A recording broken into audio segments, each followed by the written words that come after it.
Hello and welcome. Isn't this time of year just wonderful? The air grows crisp. The leaves turn beautiful shades of gold, red. We pull our favorite sweaters from the closet. And of course, we begin to think about Halloween. Today, Halloween is a time of delightful fun. We see children in clever costumes. They carry little bags from door to door. We decorate our homes with cheerful pumpkins, friendly ghosts. It has a very cozy, handmade feeling. It reminds me of a small craft classroom filled with paper, scissors, happy creative energy. Let's gather around our craft table.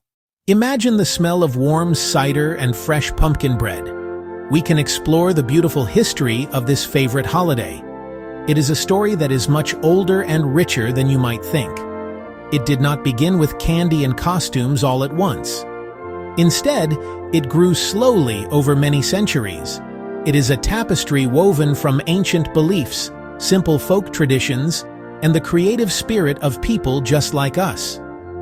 This story will surprise you. It connects us to a long line of people who also celebrated this special time of year. Before we get to the familiar knock on the door, we should understand the feeling of the season. Long ago, this was a very important time. It marked the end of the harvest.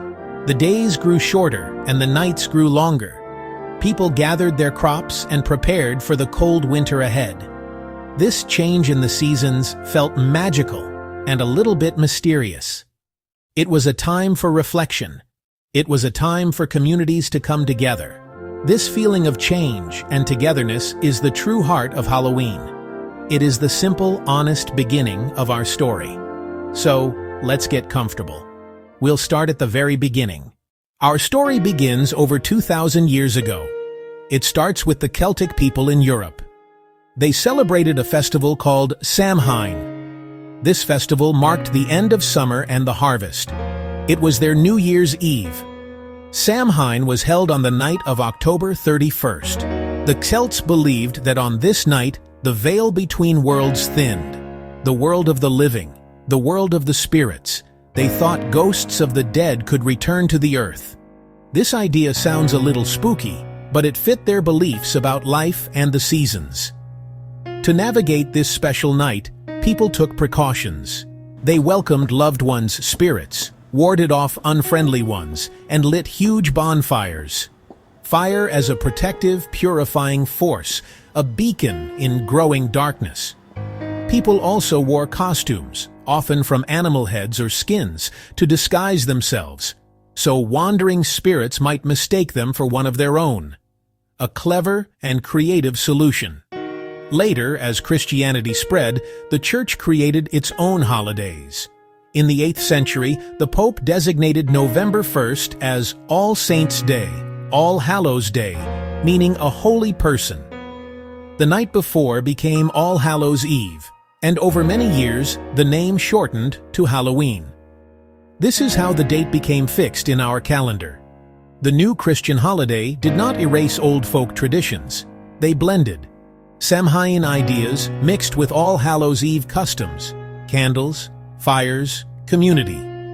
The flickering candles we place in our pumpkins echo those ancient bonfires. As time moved into the Middle Ages, new traditions began to form. One of these was called souling, practiced in England and Ireland. On All Souls' Day, poor people and children went house to house, offering to say prayers for a family's dead relatives.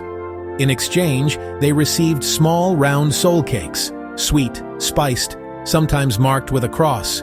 In Scotland and Ireland, guising emerged.